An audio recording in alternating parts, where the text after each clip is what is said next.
Potencia y sobrepresión.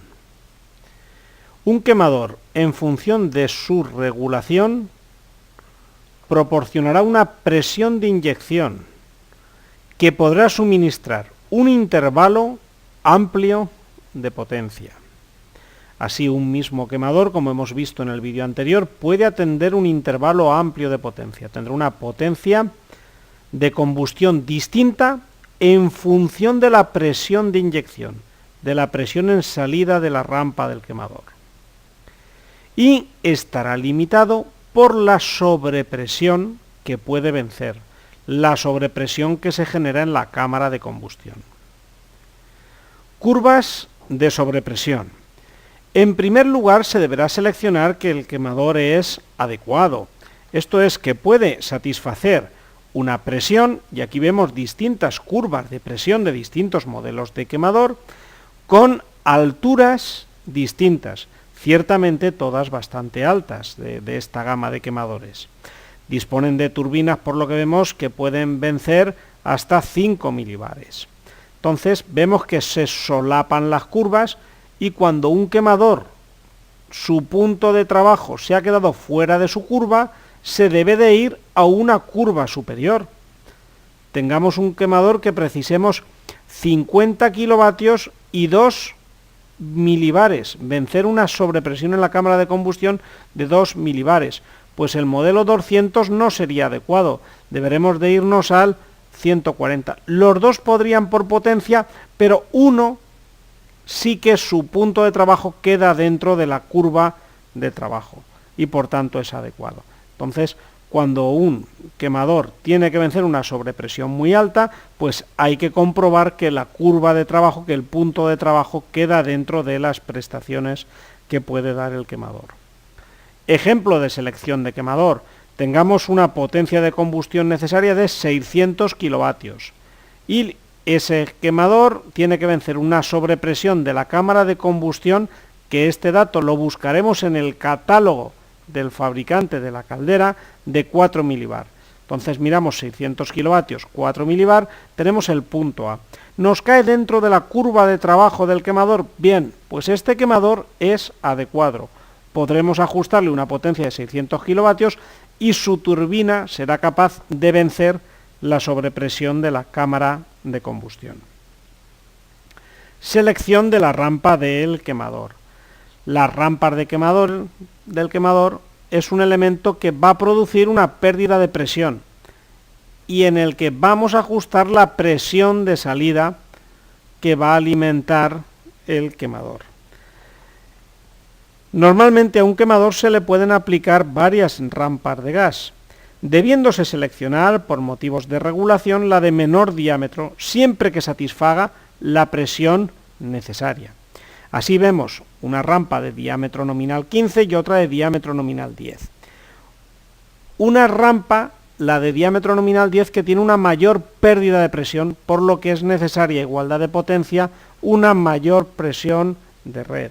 Recordemos que la presión de entrada de la rampa debe de vencer la pérdida de presión de la rampa, y esta a su vez ser capaz de proporcionar una presión de inyección, más la sobrepresión de la caldera. Para proporcionar esa inyección habrá que vencer la sobrepresión que se va a generar en la combustión. Entonces no solo es la presión en la rampa, la pérdida de presión en la rampa, sino que hay que vencer la sobrepresión de la caldera para poder tener la presión de inyección necesaria. Veamos, por ejemplo, que si necesitamos 35 kilovatios y seleccionamos una rampa de 10, necesitamos una presión de alimentación de 10 milibar. Mientras que si seleccionamos una rampa de 15, la presión de alimentación son 7 milibar. Necesitamos menos presión a la entrada porque la rampa, al ser de mayor diámetro interior, pues va a tener una menor pérdida de presión. Entonces tenemos que tener en cuenta la presión que se pierde en la rampa y la sobrepresión que debe de vencer el gas para inyectarse en la caldera. Hagamos otro ejemplo de presión de inyección. Imaginemos que tenemos una presión de alimentación de 15 milibar y necesitamos 600 kilovatios. Tenemos dos opciones. El fabricante nos ofrece una rampa DN15 y otra DN65. Tenemos dos rampas. Si seleccionamos la rampa de menor diámetro, la de mayor pérdida de presión, necesitamos una presión de entrada de 15 milibar. Pero la caldera tiene una sobrepresión además. Por lo tanto, con esa rampa no podremos alimentar la caldera, no podremos trabajar en ese cuerpo de hogar sobrepresionado 4 milibares. Necesitamos ese colchón. Por lo tanto, en este caso nos iremos a la rampa de N65, que necesitamos una menor presión de inyección. En este caso necesitamos una presión, de entrada de en torno a 7,5 milibar. Entonces, si la cámara de combustión tiene una sobrepresión de 4, aún nos sobra presión para alimentar y poder regular la inyección de gas en la rampa. Hagamos otro ejemplo de rampa y de presión. Supongamos que tenemos una caldera de 500 kilovatios de potencia de combustión necesaria, el consumo calorífico son 500 kilovatios, y la cámara de combustión produce una sobrepresión de 2,5 milibar. O sea, hemos de contar con esos 2,5 milibares para poder inyectar gas en la cámara. Vamos a hacer un cálculo con el caudal de gas, en este caso vamos a dar los datos del gas. Poder calorífico 9,97 kilovatios hora metros cúbicos en condiciones estándar, y tengamos una presión de alimentación de 15 milibar. Veamos el caudal de gas que necesitamos para entrar en las curvas de pérdida de presión de la rampa, que en este caso van a estar dadas en metros hora. El caudal necesario serán 500 kilovatios dividido por 9,97. Necesitamos entrar en las curvas de caudal 50,2 metros cúbicos en condiciones estándar hora. Recordemos, necesitamos 50,2 metros cúbicos en condiciones estándar, esto es a una temperatura de 15 grados hora. Y vemos distintas opciones. Podemos seleccionar una rampa de N50, que necesita una menor presión a la entrada de la rampa, o de N40, que necesita una mayor presión a la entrada, o una de N32, que necesita todavía más presión a la entrada, porque va a tener una mayor pérdida de carga. Veamos la presión mínima en cada caso. Recordemos que el gas a inyectar debe de superar una sobrepresión en la cámara de combustión de 2,5 milibar, que debemos de contar con ello. Así, si seleccionamos la rampa de diámetro 50, la presión de entrada mínima son 8 milibar, que hemos visto en el gráfico anterior, más 2,5 milibar de la sobrepresión. Entonces necesitamos 10,5 milibar. Por tanto, sería válida esta rampa. Sigamos comprobando. Si utilizamos la rampa de N40, la presión a la entrada mínima serán 10,5 milibar provenientes del gráfico anterior, más 2,5 milibar de la sobrepresión para poder inyectar gas en el interior. Entonces necesitamos 13 milibar. También nos serviría la rampa de N40.